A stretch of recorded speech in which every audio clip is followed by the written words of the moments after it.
Hello, everyone. Welcome to my Session 9 teaching memo. Yesterday was a wonderful spring day, and Dr. Laura and I got to walk in my second heart walk at SUNY New Paltz. Last week it was at Marist. I try to do both each year because I'm very committed to the AHA. Thanks to some of their work, placing AEDs everywhere, you all are benefiting from my teaching. Otherwise, I would not be here. Opening day for baseball was yesterday, so spring is here, officially. Unfortunately, all you Yankee fans, the Yankees lost to the Rays. Tanaka did not last long, only 2 1/3 innings. The Sox start their season at home this afternoon. Dr. Tom will be paying attention to that. Okay, back to work. Housekeeping. I finally finished giving feedback to everyone who submitted an initial draft of their lesson plan. Unfortunately, I overlooked a couple people, and I'm glad that they emailed me and say, "Hey, Dr. Tom, you didn't give me feedback." So if there's still someone out there who I haven't submitted a lesson plan and I haven't given feedback to, please write me ASAP. Almost everybody used the official Turo lesson plan. I think I only saw 1 or maybe 2 people that didn't do it. So make sure you use that lesson plan because Turo has designed that for maximum scoring on the EdTPA. Just so remember, it has a column for what the teacher is doing and what the student is doing. Lesson plans used to be simply just what the teacher was doing, but now we realize it's very important to plan on what students will be doing, especially things like transitions, moving from seats to the rug. How are you going to do that? Formative assessment. What are the students going to be doing? How are they going to use that information to modify what they're doing? Learning target activities, etc., etc. I mentioned look at the EdTPA mathematics glossary because a lot of people messed up on the language demand and your central focus, which many people were just repeating their learning target. The central focus is a bigger idea, and it's usually just a statement of something you're going to be revisiting throughout the year. So it's an overarching concept rather than specifically geared to your lesson. But it's something that has to do with your lesson, naturally, but it's a bigger idea. So make sure you get that correct. As I mentioned last week, you also need to be mindful of student engagement, which I, as an observer, am always looking for, especially when whole class instruction, which is kind of passé now. There's a principle we call the 10-2 principle, that after every 10 minutes of teacher talk, there should be at least 2 minutes of student processing. So for maximizing engagement, you need to get kids to do turn-in talks, working in pairs, working in small groups, and collaborating. And ideally, if you know how to can do true cooperative learning, those are things that maximize student engagement. So even if you're doing something, if students are making presentations, they're watching a video, you need to have them being active listeners, active watchers by filling out a chart, looking for certain information, so they're not just zoning out. So make sure you keep that in mind. Always, many of you mentioned using manipulatives for special needs and ELLs. My advice is that for special education and 504 students, you're going to use the accommodations mentioned in their IEP. So for this lesson plan, some of you don't have IEPs for your kids because you're not teaching yet. So just mention that, for special ed students, I'll be making the accommodation. If you are actually teaching, then you should mention the accommodations that your special needs students have. But a lot of you are saying, I'm going to talk slower, I'm going to use manipulatives. Those are not specific to special ed students, okay? And many people have those misconceptions. If I speak slower, they'll be able to understand me better. Does that sound right? Does that make sense? And for your ELLs, that there are documents in additional resources, lesson plans. Check those out. There's video, and there's one very detailed article about things you can do working with ELLs.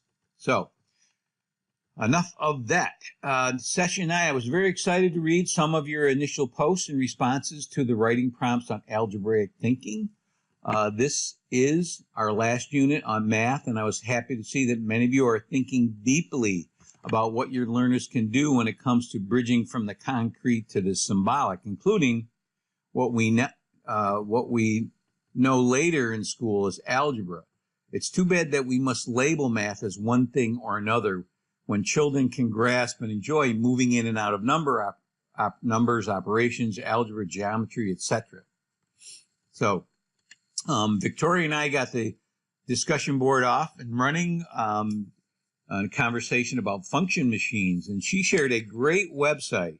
Let me see if I have it here. Yes, mathwire.com, investigating growing patterns, and I have a link to it in my teaching memo, but there is some great stuff here. Some of these links were dead, but I went down here and used the, I think there was a function machines for grades 3 through 4. Good stuff, putting in numbers and then trying to figure out what the function is. Is it addition? Is it subtraction? Is it multiplication? So, and kids can do these things, and they're actually doing algebra. So, that's why I've added this unit to this course, because kids, young children, are capable of doing these things.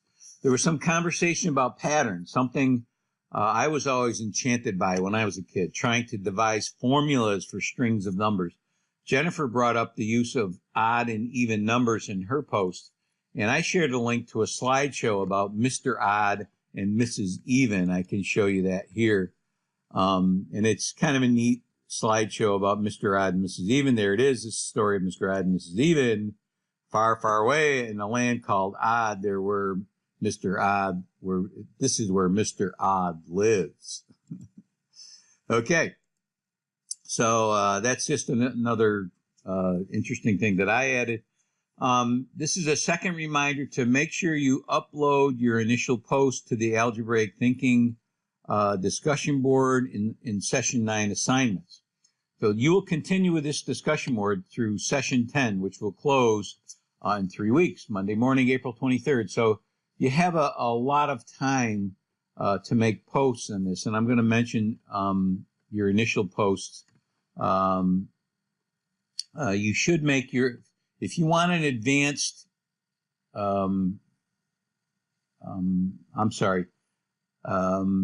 if you wanted an advanced rating, you had to post in the first 3 days. And if you wanted proficient or distinguished, you had to post by yesterday, which was Sunday. Okay. You're going to have 2 sessions to complete your second double entry journal on the main article, making connections to the other materials. The article is by Bianchi and Bell, which talks about the different types of inquiry, going from guided inquiry, or I believe that's what it's called. I'm not, off the top of my head, I'm not sure right now, to open inquiry where you're doing all the work on your own. So it's a great article, and then you're going to make connections to the other texts that I've added to course materials. So again, you don't have to mention all of them, just use them to support your comments. Please don't paraphrase them. In chapter science stories, Coach said this. In Bianchi and Bell, they said this. In the Edutopia video, they said this. That's not what I'm looking for. I'm looking for you to respond to the writing prompts using those texts to support your opinion. So You're going to have 2 sessions to complete that, so you're going to have a lot of time because we have 3 weeks. So it's actually going to go to April 2nd, I believe. No, not April 2nd. April 2nd has already gone by.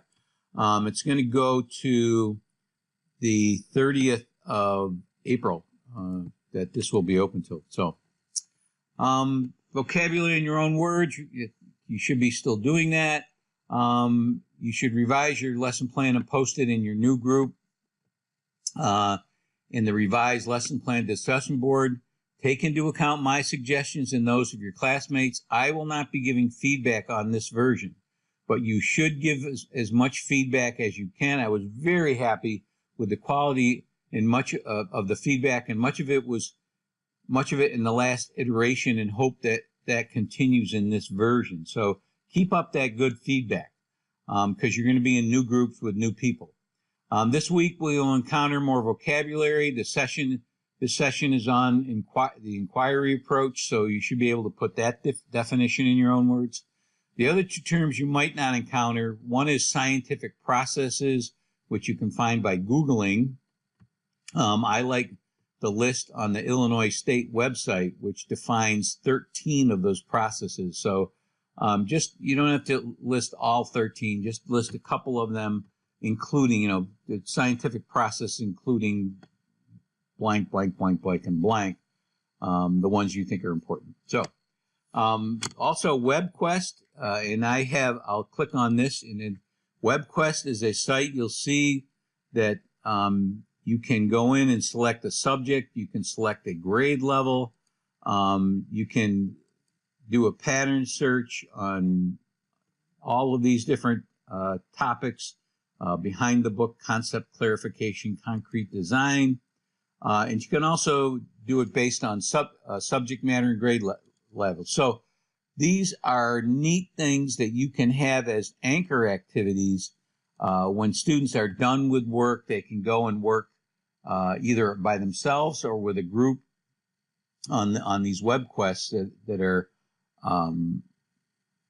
they're structured, and they use inquiry and they use the web to find the answers. So I've added an exploratory video in the session presentation folder that you can look at that will explain WebQuest. So that's it for this week. We have a couple of weeks off, so you have time to catch up and or work ahead. So whatever your denomination, I hope you enjoy the upcoming holidays.